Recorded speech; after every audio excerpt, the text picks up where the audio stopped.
Well, I am the Chief Executive of Visit Somerset. Visit Somerset is the official destination management organisation for the County of Somerset. And we organise and support the visitor economy, which is worth £1.3 billion to the total county's economy and 24,000 full-time equivalent jobs.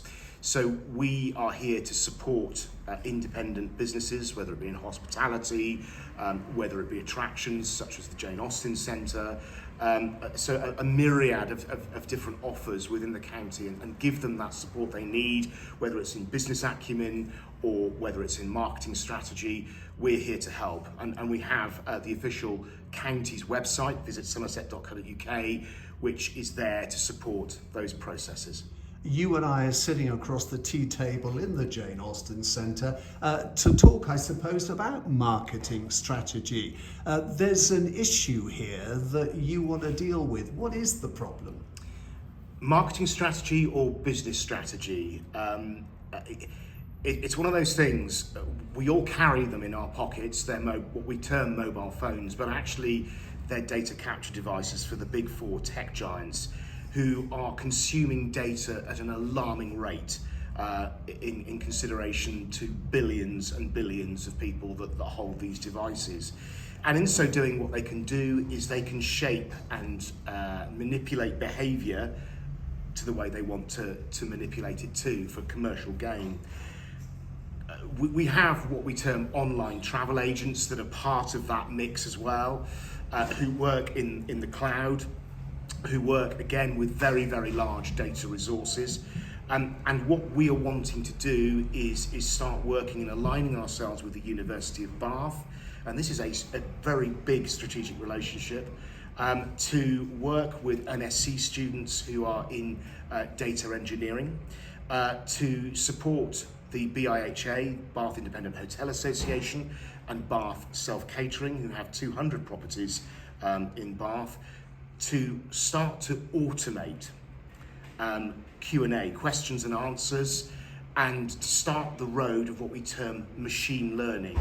Because you can imagine both organisations are in the voluntary sector. We currently are a supporting organisation to support both. But what we want to do is we want to make the offer, we want to make the communication between their customers and us more fluid. And by automating these questions and answers and helping the bot to learn as it goes, it will take a lot of the onus away. One of our biggest markets is the millennial market, which is between the age of 25 and 45. They are responsible for $200 billion worth of income annually, globally, in the visitor economy. And they have an extra night's worth of stays as opposed to any other generation. And funnily enough, this generation is the largest consumer of tech. So you can see now that the marrying together, the puzzle pieces fitting together. So are we talking about enabling independent shops and businesses to do their own booking system rather than go through the big boys? Absolutely, exactly. And both BIHA and BASCA have their own booking systems, which work to a certain extent, but customers have moved on. Customers want more now. They want to be asking questions at 4 o'clock in the morning or booking at 4 o'clock in the morning. We live in a 24/7 world.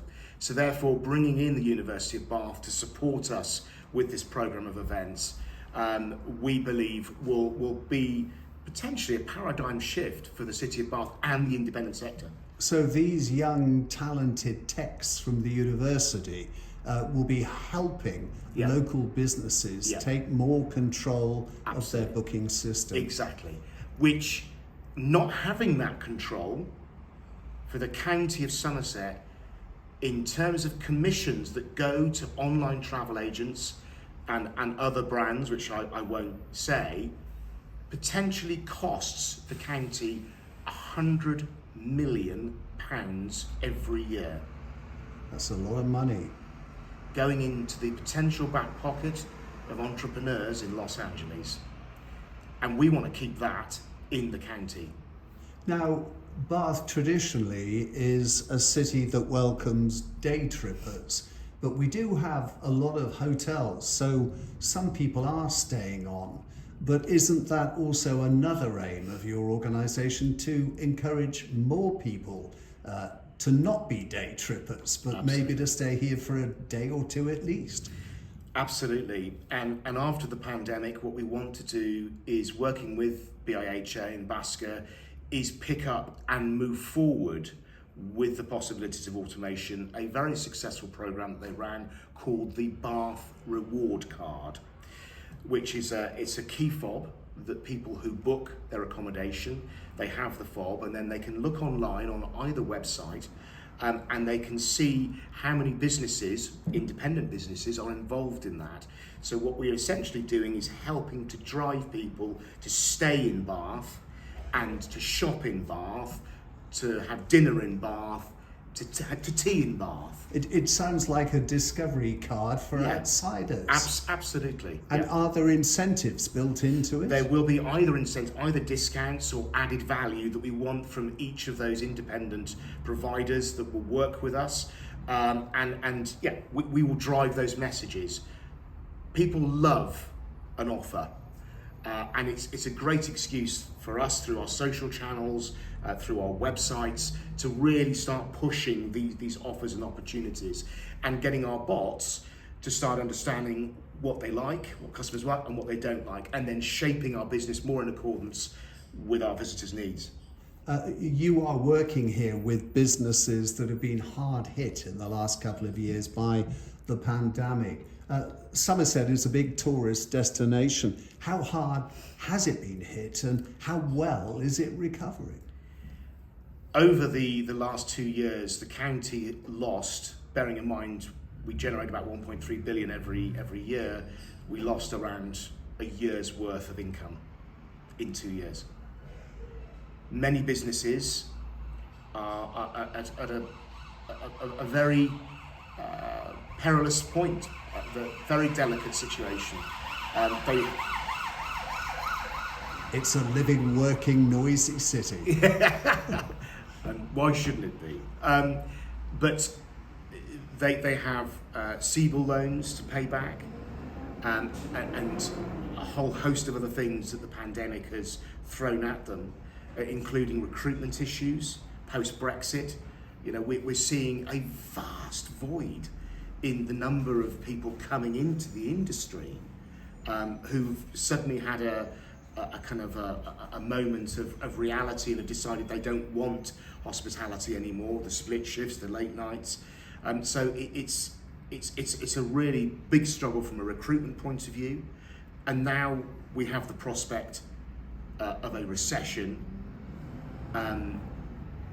which is very worrying. And some attractions are reporting already that they are 25% down on previous years post-Easter.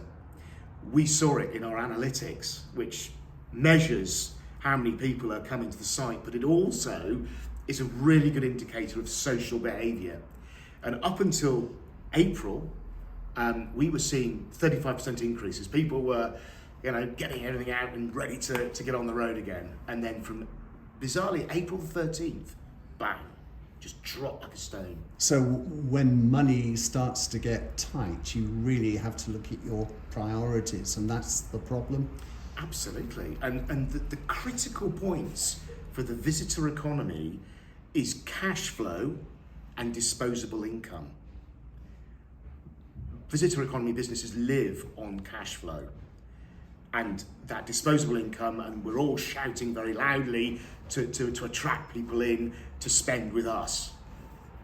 When there's no cash available, and when disposable income is restricted so drastically as it is right now, we have to think on our feet very quickly as to how we diversify and how we remodel our businesses to get over this particularly difficult time. Is that something your organisation is looking at? Yeah, absolutely. And we're working with the councils to support businesses.